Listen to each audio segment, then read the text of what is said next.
Elle est belle, hein? C'est à moi. Je l'ai reçue pour mes 7 ans. Il y a quelques jours, c'était juste après le réveillon de Noël 1979, à Bruxelles, là où je vis, là où je vais à l'école. Et j'ai une passion, c'est les petites voitures. Dans ma chambre au grenier, j'ai tout un baril de poudre à lessiver rempli de petites voitures. Et j'attends qu'une chose, c'est le jour où j'aurai 18 ans que je pourrai enfin conduire une vraie grande voiture. En plus, à ce moment-là, on sera tout près de l'an 2000. Et je ne sais pas si vous avez entendu, mais pour l'an 2000, toutes les voitures seront capables de voler. Si. Non, ils l'ont dit à la télé, ça doit être vrai. Alors forcément, des voitures qui roulent, mais en plus qui volent, ça me passionne encore plus. Et donc c'est décidé, je vais consacrer ma vie, en tout cas ma carrière et mes études, aux voitures. Et quelques années plus tard, en 1999, toujours à Bruxelles, je rentre chez un grand et fier constructeur automobile, avec une étoile d'ailleurs qui tourne au-dessus du bâtiment. En 1999, il reste forcément un an avant l'an 2000, et visiblement les voitures ne sont toujours pas capables de voler. Enfin bon. Quelques années plus tard, début des années 2000, moins drôle, c'est la crise des subprimes. Tous les secteurs économiques sont touchés, et l'automobile ne fait malheureusement pas exception à la règle. Alors je vois beaucoup de mes collègues se faire licencier, remercier, d'autres dont le contrat n'est tout simplement pas renouvelé. Moi là-dedans, mon métier consiste à pousser, convaincre des concessionnaires, des garagistes à commander des centaines de voitures qu'ils doivent financer, qu'ils doivent stocker sur des parkings qui croulent à n'en plus finir, dans l'attente de clients qui ne viennent pas, puisque c'est la crise. En plus, le secteur automobile commence à avoir mauvaise presse. Bouchons, pollution, particules fines, réchauffement planétaire. Tout ça n'est pas très très fun, et je pense que je peux ranger définitivement mon rêve de petit garçon et de ces voitures volantes. En 2019, j'ai quitté le monde des importateurs pour voler de mes propres ailes. Je donne des formations, je fais la consultance, je donne des conférences, j'ai même écrit un livre sur l'avenir de la mobilité, toutes ses conséquences largement bénéfiques. Et c'est à ce moment-là, dans cette année-ci, que débarque une révolution encore plus disruptive que tout ce que vous avez connu depuis 20 ans.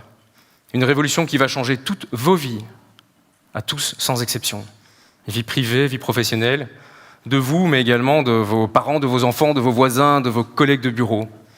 Et cette révolution ne s'appelle pas voiture volante, mais voiture autonome. Des véhicules tout à fait capables d'aller d'un point A à un point B, parfois distant de plusieurs milliers de kilomètres, sans aucune forme d'intervention à bord, ni depuis l'intérieur, ni même depuis l'extérieur du véhicule. Et au-delà de simplement rouler toutes seules, au niveau organisation, elles vont complètement changer notre manière de vivre et vont même nous transformer nous-mêmes. À tel point que, quelques années plus tard, en ce matin du 19 janvier 2039, je suis devenu un véritable assisté. Ça commence le matin, déjà, par mon fidèle petit robot domestique digne héritier du petit R2D2 de ma jeunesse et qui, non content de me réveiller le matin, a déjà passé toute la nuit à m'écouter, à m'analyser, à analyser mon sommeil. Le matin, pendant que je prends ma douche, une de ces rares activités que je fasse encore seul, il me raconte mes rêves, les interprète, et en même temps, il me raconte non pas les messages, les mails que j'ai reçus pendant la nuit, mais également toutes les réponses personnalisées qu'il s'est permis d'envoyer de lui-même, donc il a déjà le bon goût de m'en informer, et en même temps, il a commandé en cuisine mon petit déjeuner sur base d'aliments qui me sont livrés tous les matins par un autre petit robot domestique, puisqu'il y a bien longtemps que je ne fais plus mes courses moi-même, et certainement pas pour des choses aussi passionnantes que de la salade ou des lardons. Pendant que je termine ma douche, il est déjà occupé à préparer mon agenda toute la semaine, il s'arrête jamais, il dort jamais, il gesticule dans tous les sens, je l'ai même surnommé Sarko, c'est pour vous dire, en hommage de... Enfin, je crois que vous avez saisi le principe. Ce matin de janvier 2039, j'ai un rendez-vous à Berlin, un rendez-vous professionnel. Oui, parce que si entre-temps j'ai 65 ans, il me reste encore une bonne quinzaine d'années de carrière devant moi, puisque récemment, une dernière loi travail vient de placer l'âge de la pension à 81 ans. Donc c'est ça aussi le...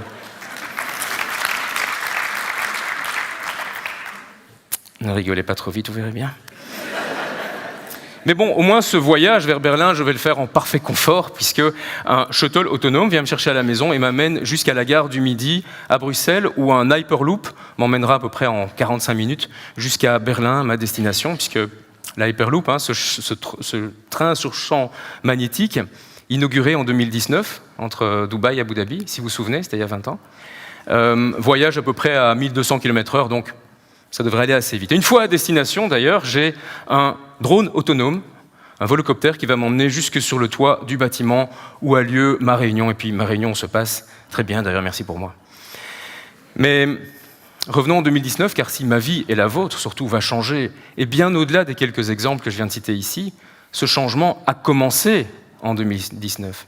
Car c'est à partir de l'année 2019 que, petit à petit, et puis de manière plus massive, des voitures autonomes vont commencer à se répandre sur toutes les routes de la planète. Et du coup, petit à petit, il redevient également agréable de rouler en voiture, pour plein de raisons. Déjà parce que les bouchons sont de l'histoire ancienne. Les bouchons causés à 50% par des voitures en train de chercher à se garer ont disparu, tout simplement parce que les voitures autonomes n'ont pas besoin de parking, en tout cas pas dans les centres-villes. Ce dont elles ont besoin, c'est des zones de dépose rapide pour vous prendre, vous déposer, reprendre quelqu'un lorsqu'elles sont en libre partage. Et si vous en avez une à vous, elle est tout à fait capable de vous conduire le matin, puis conduire les enfants, conduire madame, déposer un colis, se charger dans le coffre en commission, et puis encore aller jouer les taxis pour vous à l'aéroport tout près, histoire de vous ramener un petit peu d'argent en fin de journée. Nouvelle forme d'ubérisation, avant de vous ramener vous-même au bercail en fin de journée. Pour plein de raisons, elles déjouent les bouchons parce qu'elles sont capables de les anticiper, de ne pas aller se mettre dedans, mais également les communiquer à leurs petites sœurs qui sont derrière, de sorte que le trafic reste toujours parfaitement fluide.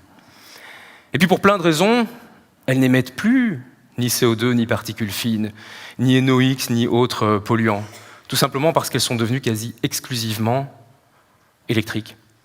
Et là aussi, les choses ont très fort et très vite changé.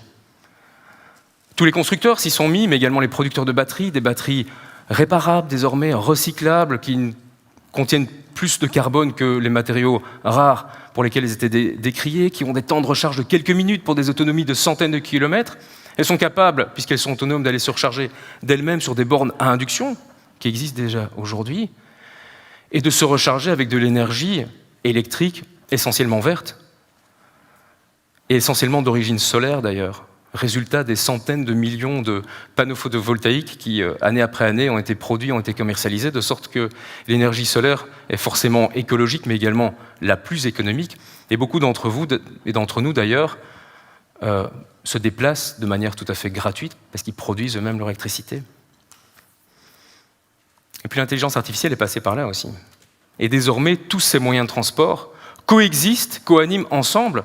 Train, tram, voiture, trottinette, vélo, voitures autonomes sont autant de maillons reliés dans une seule et même chaîne, la blockchain de la mobilité, et que l'on appelle MaaS, Mobility as a Service. Se déplacer dans les années 2030 ne se fait plus avec une voiture ou un vélo, mais avec cet ensemble de véhicules à notre disposition, reliés, interconnectés, travaillant ensemble pour les utiliser, rien de plus simple. Une seule app dans laquelle vous les voyez tous, vous pouvez tous les cartographier, les utiliser via un seul outil, un seul opérateur et une seule facture à la fin du mois, un petit peu comme ce que nous connaissons déjà en matière de téléphonie. Alors imaginez un monde dans lequel nous passons plus des milliers d'heures bêtement derrière un volant dans les bouchons, du temps de qualité que nous allons pouvoir récupérer pour des activités bien plus intéressantes comme se reposer déjà, boire, manger, dormir, lire ses mails, travailler, surfer sur Internet, faire des câlins aussi, tant qu'à faire. Et tout ça dans un parfait confort et en parfaite sécurité. Alors imaginez l'impact sur notre stress, notre qualité de vie, l'impact sur l'environnement, l'impact sur l'aménagement du territoire, car désormais il redevient aussi possible d'aller vivre dans les campagnes avec toute la qualité de la vie au grand air sans les désagréments d'être loin de tout. Mais vivre dans les villes redevient également agréable, dans des centres-villes, des agglomérations, débarrassées de tous ces véhicules klaxonnants, polluants et occupant un espace au sol tout à fait inutile. Imaginez l'impact sur la qualité de la vie. Mais il y a une conséquence bien plus importante aussi. C'est sur la vie elle-même. Et depuis que je m'intéresse aux voitures autonomes, j'ai réalisé à quel point tous les acteurs de cette mobilité du futur partageaient un point commun. En effet, qu'ils soient développeurs, testeurs, ingénieurs, ou simples amateurs de cette mobilité du futur, ils partageaient tous comme point commun le drame d'avoir vécu la perte d'un être cher dans un bête accident de la route. Car un accident de la route sera toujours bête. Aussi bête que ses conséquences, elles, par contre, sont dramatiques.